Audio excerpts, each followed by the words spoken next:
আসসালামু আলাইকুম বন্ধুরা, আশা করি আপনারা সবাই ভালো আছেন। আপনাদের মাঝে আরেকটি নতুন নিয়োগ বিজ্ঞপ্তি নিয়ে হাজির হলাম। বাংলাদেশ সেনাবাহিনী সৈনিক টেট 2 দের নতুন একটি নিয়োগ বিজ্ঞপ্তি প্রকাশ করেছে। আজকে এই নিয়োগ বিজ্ঞপ্তি প্রকাশ করা হয়েছে, তা নিয়ে আজকে আলোচনা করবো। আপনারা সম্পূর্ণ ভিডিওটা দেখবেন।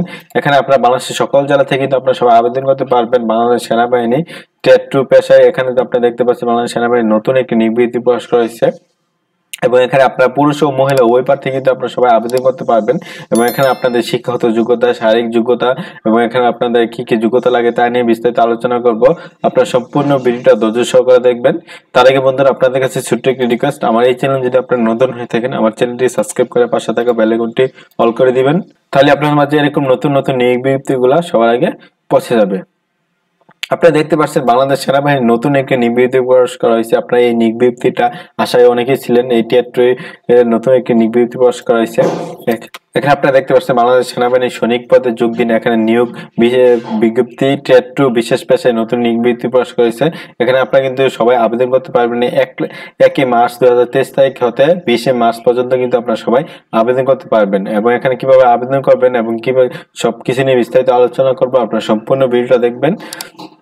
প্রথম দেখি এখানে আপনার আবেদনের যোগ্যতা কি কি লাগে। এখানে প্রথমে শিক্ষাগত যোগ্যতা এবং শারীরিক যোগ্যতা কি কি লাগে দেখি। এখানে আপনারা কিন্তু SMS এর মাধ্যমে কিন্তু আপনারা সবাই আবেদন করতে পারবেন। এবং এখানে ট্রেড পেশায় সমূহ হলো কুক, মেস, কুক ইউনিট এবং কুক হাসপাতালে কুক নেওয়া হবে। তারপর equipment and boot repair, batsman, carpenter, painter এবং ডেকোরেটর ও পেইন্টার এবং টেলার হিসাবে কিন্তু আপনাদের এই লোক নেওয়া হবে ট্রেড 2 পেশায়। এবং এখানে যোগ্যতা হলো এখানে 3 মার্চ 2024 তারিখ হতে যাদের 17 থেকে 20 বছর আছেন তারা সবাই কিন্তু আবেদন করতে পারবেন। আবার বলে দিচ্ছি, যাদের জন্ম 3 মার্চ 2024 হতে এখানে আপনাদের 17 বছর থেকে 20 বছর আছেন তারা সবাই কিন্তু আপনারা সবাই আবেদন করতে পারবেন। এবং এখানে আপনাদের শিক্ষাগত যোগ্যতা হলো SSC বা সমমান পরীক্ষা কমপক্ষে GPA 2.50 পেলে কিন্তু আপনারা সবাই আবেদন করতে পারবেন। এখানে সমমান বলতে বোঝানো হয়েছে এখানে আপনারা যারা মাদ্রাসা বোর্ড থেকে আছেন এবং কারিগরি বোর্ড থেকে আছেন, যে কোনো বোর্ড থেকে কিন্তু আপনার SSC তে 2.50 পেলে কিন্তু আপনারা সবাই আবেদন করতে পারবেন। এবং এখানে বলা হয়েছে পেইন্টার এন্ড ডেকোরেটর এবং পেইন্টার পেশায় ক্ষেত্রে বিজ্ঞান বিভাগে হতে হবে, তাহলে কিন্তু আপনারা সবাই আবেদন করতে পারবেন।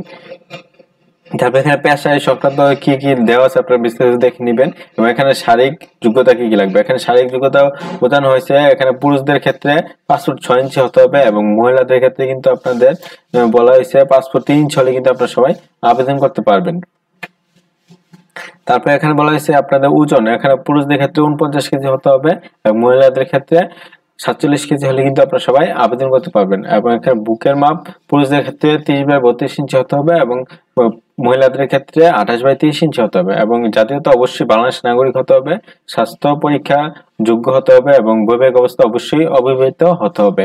এবং এখানে কিন্তু আপনাদের সাঁতার জানতে অবশ্যই কিন্তু আপনাদের সাঁতার জানতে হবে। সাঁতার না জানলে কিন্তু আপনাকে আবেদন করে আপনাদের চাকরি হবে না। এখানে অবশ্যই আপনাদের ন্যূনতম 50 মিটার সাঁতার জানতে হবে পুরুষ ও মহিলা উভয় ক্ষেত্রেই। এবং এখানে আপনাকে ভর্তির সময় কি কি আপনাদের সনদপত্র লাগবে, ছবি লাগবে এবং কি কি লাগবে এখানে আনুষঙ্গিক দেওয়া আছে, আপনারা বিস্তারিত দেখে নেবেন। আমি ডেসক্রিপশনে এই PDF ফেলে দিয়ে রাখবো। এবং এখানে আপনাদের নির্বাচন পদ্ধতি এখানে বলা হয়েছে প্রথমে এখানে আপনাদের শারীরিক পরীক্ষা নেবে, স্বাস্থ্য পরীক্ষা, শারীরিক পরীক্ষা এবং লিখিত পরীক্ষা, বাংলা, ইংলিশ, গণিত, সাধারণ জ্ঞান ও বুদ্ধিমত্তা বলতে বোঝানো হয়েছে যাদের আপনার IQ পরীক্ষা নেওয়া হবে এখানে।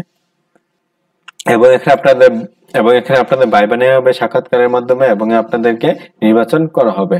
এবং এখানে বলা হয়েছে ব্যক্তিগত দরখাস্তের জন্য উপযুক্ত বলে বিবেচিত হবে না। এখানে সরকারি চাকরি হতে যদি বরখাস্ত হন বা আপনার পদত্যাগ হন তাহলে কিন্তু আপনাকে আবেদন করতে পারবেন না। এবং এখানে ফৌজদারি মামলা দণ্ডপ্রাপ্ত যারা আছে তারাও কিন্তু আপনার সবাই আবেদন করলেও কিন্তু আপনাদের কোনো লাভ হবে না। এবং এখানে সামরিক প্রশিক্ষণ প্রতিষ্ঠান হতে প্রত্যয়ন হার বা এখানে বরখাস্তকৃত যদি হন তাহলে কিন্তু আপনারা কেউ আবেদন করতে পারবেন না। এবং এখানে আপনাদের প্রশিক্ষণের সময় হলো 36 সপ্তাহ, তার মানে 2 বছর, প্রায় 1 বছর মতো আপনাদের প্রশিক্ষণ দেওয়া হবে। তারপর এখানে আপনাদের বাসা ভাড়া, বর্তমান স্থায়ী ঠিকানা কিভাবে দিবেন এখানে বিস্তারিত দেওয়া আছে। এবং এখানে আপনার কোড যার যে কোড জেলা যে জেলা থেকে আছে আপনার জেলার কোড দেওয়া আছে, এখানে জেলার কোড হিসাবে আপনার SMS এর মাধ্যমে আপনারা সবাই আবেদন করতে পারবেন। এবং এখানে কি কি সুযোগ সুবিধা রয়েছে আপনারা বিস্তারিত দেখে নেবেন। আর এখানে আপনারা কিভাবে আবেদন করবেন, এখানে কোন কোন জেলা থেকে আপনারা সবাই আবেদন করতে পারবেন এখানে আপনারা দেখতে পাচ্ছেন। এই জেলা থেকে আপনারা সবাই কিন্তু আবেদন করতে পারবেন। প্রায় বাংলাদেশের সকল জেলা থেকে কিন্তু আপনারা সবাই আবেদন করতে পারবেন। এখানে কুক ইউনিট থেকে নেবে 101 এখানে, এবং এখানে কুক মেস থেকে 102, এখানে আপনার ট্রেড কোড, এটা এই ট্রেড কোড অনুযায়ী কিন্তু আপনার এসএমএস এর মাধ্যমে আপনারা সবাই আবেদন করতে পারবেন। এখানে অনলাইনে এসএমএস এর মাধ্যমে কিভাবে আবেদন করবেন এখানে বিস্তারিত দেওয়া আছে, আপনারা দেখে নেবেন। আর এই নিয়ে যদি আপনাদের কোনো প্রশ্ন থাকে আমাকে কমেন্টসে জানাবেন, আমি রিপ্লাই দেওয়ার চেষ্টা করবো ইনশাল্লাহ। এবং এখানে আপনাদের দ্বিতীয় ধাপ তৃতীয় ধাপ দেওয়া আছে, সবগুলো ধাপ ইজিলি ভাবে দেওয়া আছে। এবং এখানে কিন্তু উল্লেখিত বলেছে আবেদনের 72 ঘন্টার মধ্যে কিন্তু আপনাদের প্রবেশপত্র প্রিন্ট করতে ব্যর্থ হলে কিন্তু পরবর্তী প্রিন্ট করা যাবে না। আপনাদের আবেদন করে সাথে সাথে আপনাদের 72 ঘন্টার ভিতরে আপনারা অনলাইনে আবেদন ফর্মটা প্রিন্ট করে নেবেন। এবং এখানে আপনাদের এখানে শেষ তারিখ হলো, এখানে আবেদন শুরু হবে 1 মার্চ 2023 তারিখ এবং শেষ হবে 20 মার্চ 2023 তারিখ পর্যন্ত কিন্তু আপনারা সবাই আবেদন করতে পারবেন। এখানে আপনাদের আরেকটি কথা বলে দিই, এখানে সেনাবাহিনীতে অর্থের বিনিময়ে ভর্তির কোনো সুযোগ নেই এবং প্রতারণা অথবা আর্থিক লেনদেনের মাধ্যমে যদি সেনাবাহিনীতে ভর্তি হলে চাকরির যে কোনো পর্যায়ে আপনাদের বহিষ্কার করা হবে। এখানে কিন্তু আর্থিক কোনো লেনদেন হবে না। এবং এখানে যদি আপনাদের কোনো ক্লু পায় যে আপনি লেনদেন করে চাকরিতে ঢুকছেন তাহলে কিন্তু আপনাদেরকে বহিষ্কার করা হবে। তাহলে আজকের ভিডিও। আর এই নিয়ে যদি আপনাদের কোনো প্রশ্ন থাকে আমাকে কমেন্টসে জানাতে পারেন, আমি রিপ্লাই দেওয়ার চেষ্টা করবো ইনশাল্লাহ। আর আপনাদের এমওডিসি তে কিন্তু আর কিছুদিন পরে নিয়োগ বিজ্ঞপ্তিটা আসবে, এই বাংলাদেশ সেনাবাহিনী টেট 2 পরেই কিন্তু আপনাদের এমওডিসির নিয়োগ বিজ্ঞপ্তি প্রকাশ হতে পারে। তাহলে আপনারা সবাই আবেদন করবেন, আমার চ্যানেলটি সাবস্ক্রাইব করে রাখবেন যেন আপনাদের মাঝে সবার আগে ভিডিও নিয়ে আসতে পারি। আজকের মতো এতটুকুই, আশা করি আপনারা সবাই ভালো থাকবেন, সুস্থ থাকবেন। আসসালামু আলাইকুম, আল্লাহ হাফেজ।